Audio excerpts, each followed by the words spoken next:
The latest comic book sales rankings are out for March of 2025, and something unbelievable happened. DC didn't just beat Marvel Comics in the top 10.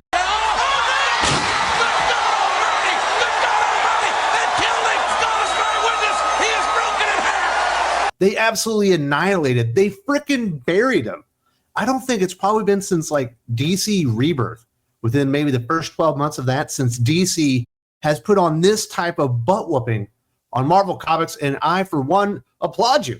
DC's doing better books right now. They have a far more compelling line than Marvel Comics. This is all based on the Comics Hub app data that ICV2 uses to create their rankings. It's not the most foolproof rankings in the world, but it will give you a general idea of what's popular and what's not. And at least in the top 10, DC Comics were hella popular in March. We're not only talking about DC, we'll even hit on the Marvel stuff that maybe isn't working very well, and even highlight some of the indie stuff that's going really well. DC Comics is absolutely crushing it with their Absolute Universe line, and the numbers don't lie. According to Comics Hub sales data from over 125 stores worldwide, all 6 Absolute Universe titles landed in the top 10 best-selling comics of March 2025. Absolute Flash led the pack.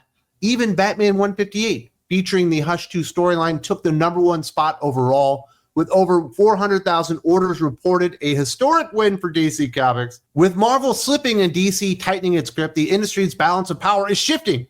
Okay, that last part I threw in there, probably hyperbole. I don't believe that DC Comics are just going to annihilate and dominate Marvel in the top 10 for months, let alone years to come. I think this is probably a blip on the radar, but it is pretty darn significant that the Absolute line certainly has created this much enthusiasm and excitement in there.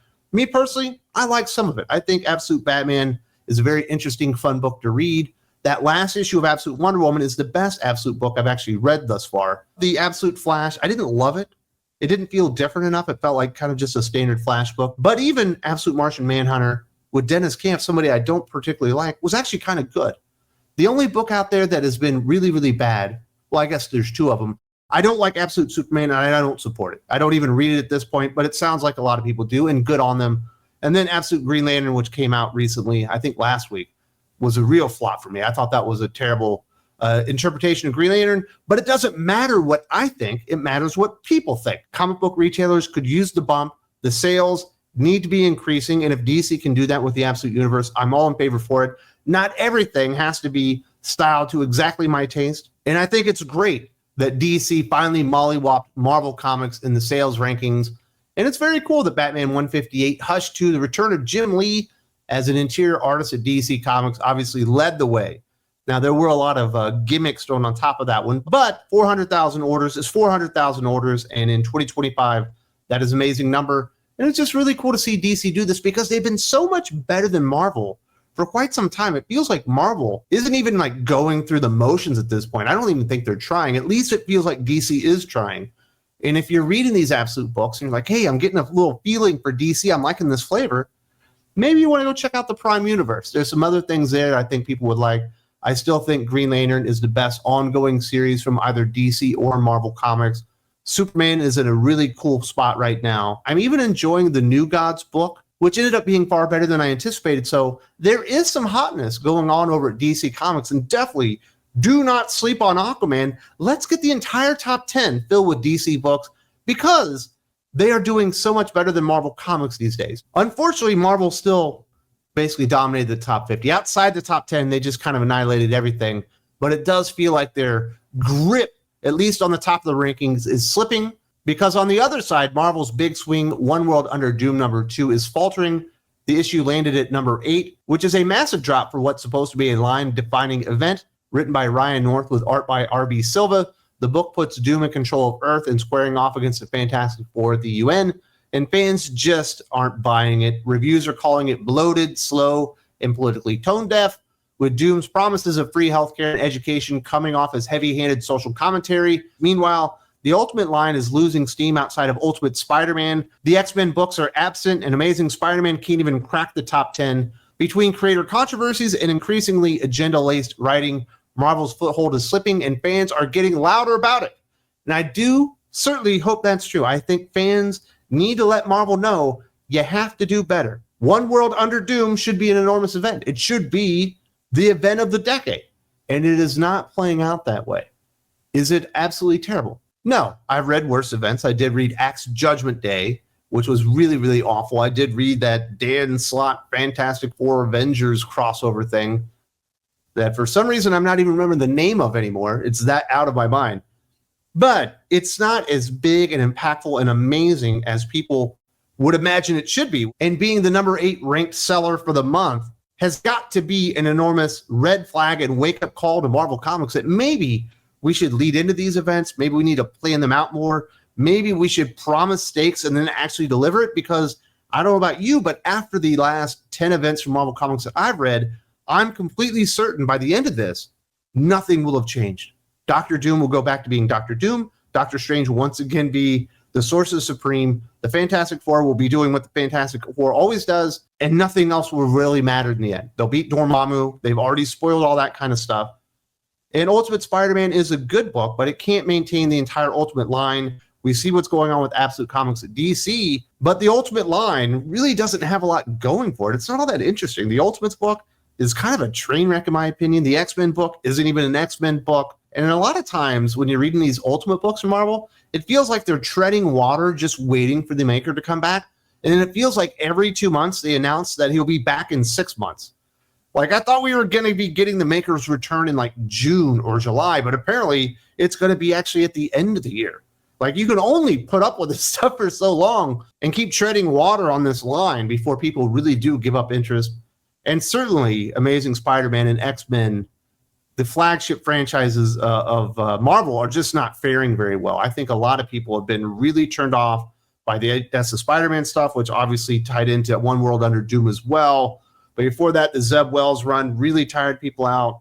Joe Kelly didn't make it any better. We got the new issue this week. It doesn't get any better. I hate to say that. And then the X-Men line. Ugh, that thing is a rough read all around. I'm enjoying Cable Love and Chrome, and I really like Weapon X-Men.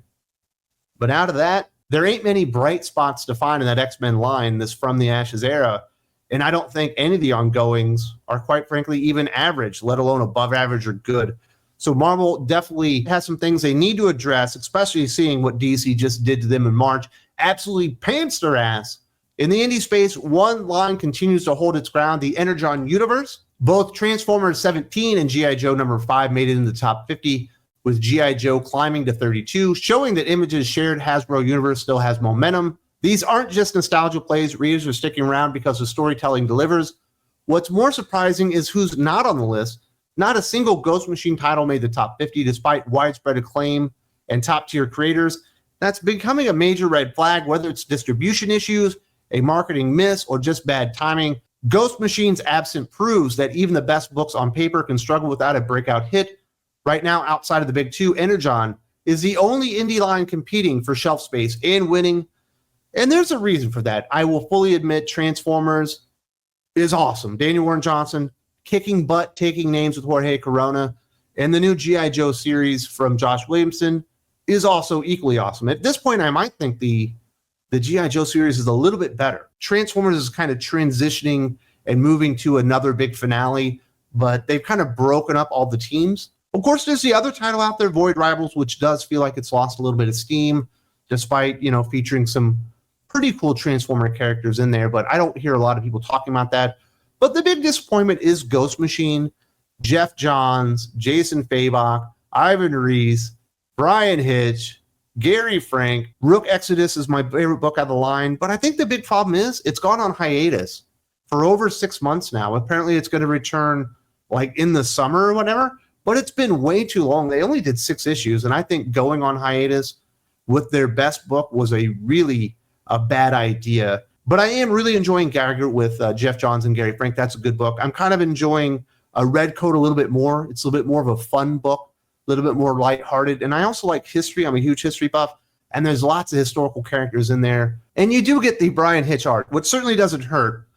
But it really does suck that there's not a lot of momentum building behind Ghost Machine, because it's a fantastic line. But it just doesn't feel like there's any marketing to it. There's no word on the street. Sometimes I feel like I'm the only one out there even talking about how amazing these books are. And unfortunately, it hasn't quite caught on like wildfire, but these things do tend to build slowly. So hopefully in another 12 to 18 months, Maybe you've got a Rook Exodus in there. Maybe you've got a Geiger or a Redcoat in the top 50. Maybe you get 2 titles in there and Ghost Machine really starts building momentum. But right now it kind of feels like it's stalled out. And I've even heard a lot of retailers, or at least people talking to the retailers, say their retailers don't even know Ghost Machine exists, even though it's an Image Comics imprint, which doesn't make a whole lot of sense to me. But Energon still kicking ass, taking names, and having real staying power in the industry, but nothing like DC's Absolute Universe, which put the absolute smackdown on Marvel Comics and their Ultimate Universe and essentially their entire line. I believe every one of their Absolute titles, except for Green Lantern, outsold One World Under Doom, the biggest Marvel event, perhaps it should be, of this decade, and it's getting housed by DC's alternate, edgy kind of universe led by Scott Snyder. Good job, fellas. Not everything might be to my taste, but people are liking it. There's a lot of enthusiasm, and people are buying it. And that's the most important thing, because we need asses in comic shops getting excited about comic books, and maybe they can find some of those other awesome DC titles that are out there right now. But I thought we needed to celebrate this. Good job to Jim Lee, Marie Javin, Scott Snyder, and company for absolutely housing Marvel. This doesn't happen very often. If you appreciate this kind of analysis about comic books, highlighting some really big wins by DC this week, and you would like to be part of the Thinking Critical team, be part of the family, support us in our mission to keep the news, opinions, and reviews moving forward. The best place to do that is Thinking Critical Patreon. There's a link in the video description. There's a button right here.